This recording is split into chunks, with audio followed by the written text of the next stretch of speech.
Dave. And I'm Priya. And we're the owners of Meeple Madness in Braselton, Georgia. And we want to welcome you to the Southern Fried Gaming Expo Virtual Con. So usually we would be at the conference with you guys, playing games, demoing, and we'd actually have a booth set up. But unfortunately, this year we're not able to do that.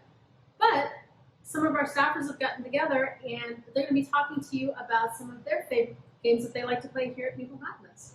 Yep, so sit back and enjoy. Hi, I'm Ben from Meeple Madness in Braselton, Georgia, and I'm here to give a shout out to one of my favorite games, Unmatched, produced by Mondo and Restoration Games. This 2 to 4 player board game is a skirmish game where characters from myth, legend, and popular fiction go head to head to see who will come out on top. Each character has a unique deck that they use to maneuver around the board and perform devastating attacks and special actions to decimate their foes. With several versions out right now and several more on the way, there's plenty of options and they can all be mixed and matched. Bigfoot versus a pack of velociraptors? Why not? Medusa versus Robin Hood to see who's the best archer in the land? Go for it. In Unmatched, the battles are crazy and it's always a good time. Hi everyone, it's Priya again. We met during the intro video. Growing up, I never really played role-playing games, but we got together as a staff recently and played Alien, based on the actual movie. What I loved about it, and truthfully, I didn't expect to love it, but what I loved about it was just how immersive the experience was. Our manager, John, he was our game master, and he's the one who really narrated the story for us. We each got to play different characters. I loved the tension that was built up. I was really drawn into the movie, even though it's been years since I've seen the movie. Memories were brought up again, and I really got to experience what it would be like to avoid the alien. I thought it was such a cool way of getting together with our staff members and just using conversation, pencils, and dice to create a great storytelling experience. If you haven't checked this out, I would definitely encourage you to do that. And we actually have a number of different role-playing games here in the shop, everything from Dungeons & Dragons to Pathfinder to Star Wars. So we have something really for everyone. If you have any questions, let us know. We're absolutely happy to help. Our staff is really well versed in role-playing games and how you can really bring your games to life. So come see us. Hey, I'm John. I work with Meeple Madness, and today I'm showing you guys Infinity. And not just Infinity, but kind of a special version of Infinity. It's a new release called Code 1.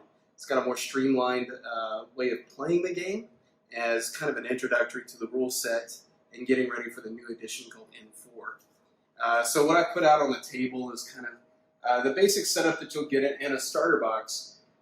This starter box is Operation Firestorm, but Operation Callstrom is very similar. You'll get a paper mat that gives you a basic space to play on, and you'll get buildings that you can assemble out of hard cardboard. And the army out on the table actually is in Code 1 Infinity as part of the O12 action pack. So everything in this is playable in Code 1. Why do I like the game?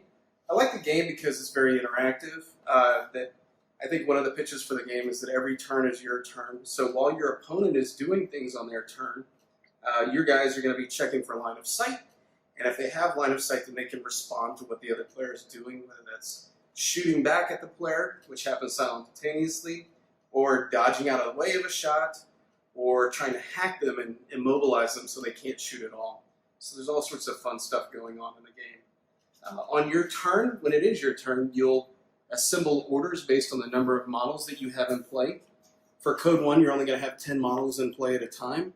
They might have little extra remotes that they bring onto the table with them, but as far as models that contribute orders, you'll have 10 of them, and there are regular orders with one secret lieutenant order that you may reveal during the course of a game and add an extra order to your order pool, only for using the leader of your team.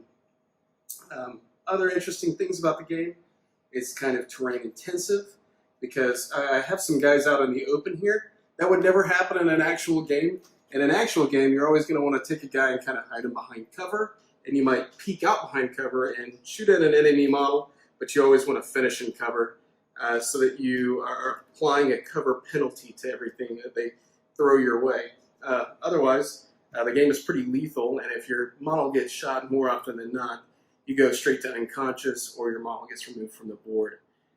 There's a lot of other options in the game. Hacking, I mentioned.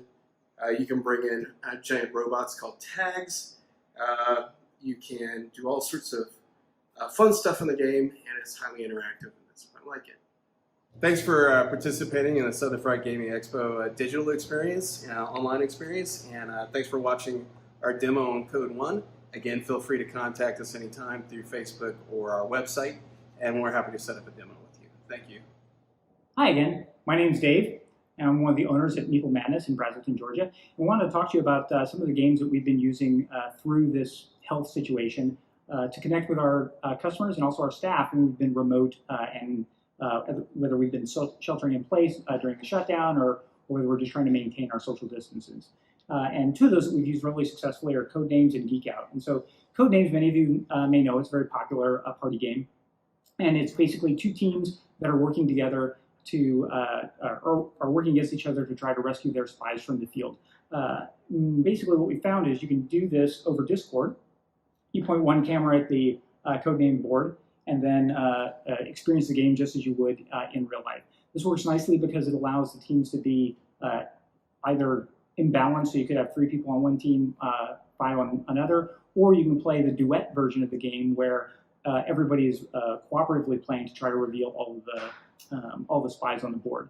And so we've hosted a couple of duet versions of the game in our Discord channel, and we'll be doing more of those in the future, so you're welcome to join us there. But it's a great game to be able to pick up and play over a Zoom meeting or WebEx or Discord or whatever method you need. You really only need one camera pointed at the board, and then the rest of the folks that are participating can just do it over an audio chat, so that worked quite nicely.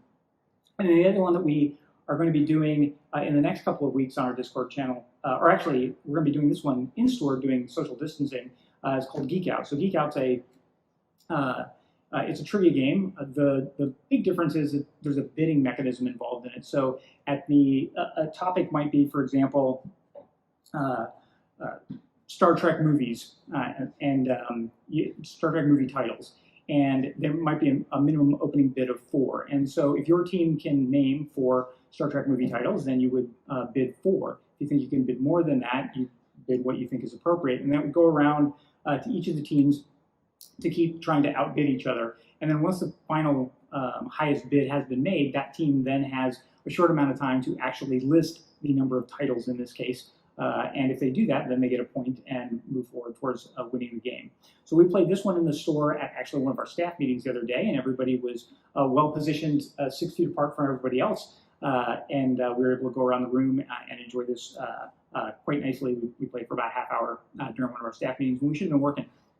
But we had a good time with it. So again, this is one that really all you need is the ability to communicate verbally. So it could certainly be done over Discord or Zoom meeting or anything like that. But we're also going to be hosting it in store for folks who want to come in and just sort of stretch their legs a little bit. We'll be doing social distancing in the shop. We require masks when we're doing those kinds of things and all that kind of stuff for your safety. But it's another one that I wanted to mention as a good fit for that.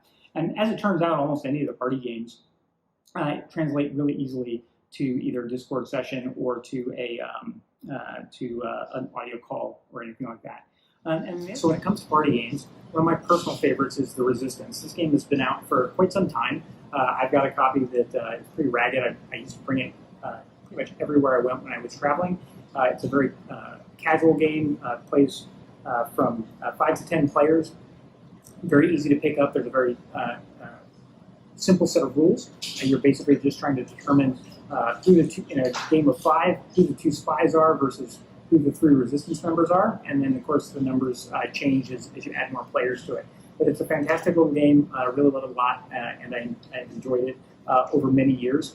This one would also work well in a social distance environment, so you don't have to be next to each other because there's no discussion or secret whispering around the table.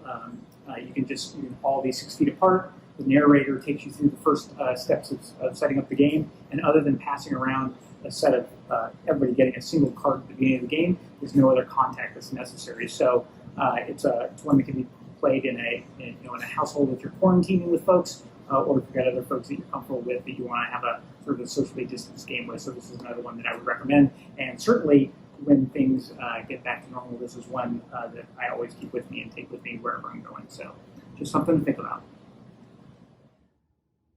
Well, thanks for watching our videos. We had some fun making it. Hope you guys enjoyed watching them, and hopefully you learned a little bit more about Meeple Madness and some of the things that we do in the shop. We look forward to 2021 where we can get together at SFGE in person, and we can set up our booth again and show you some great games at the time. But in the meantime, we appreciate being able to hang out with you virtually. Hopefully we'll see some of you in the shop and perhaps online on our Discord channel as well. But as a final thank you, I wanted to thank SFGE for helping me find a seller who was interested in parting with this beautiful arcade machine. One of my childhood dreams was to own a Tempest of my very own, and thanks to SFGE, we now have this in my basement, and I get to play it quite often. So thank you, and we'll see you in the shop and at the next con.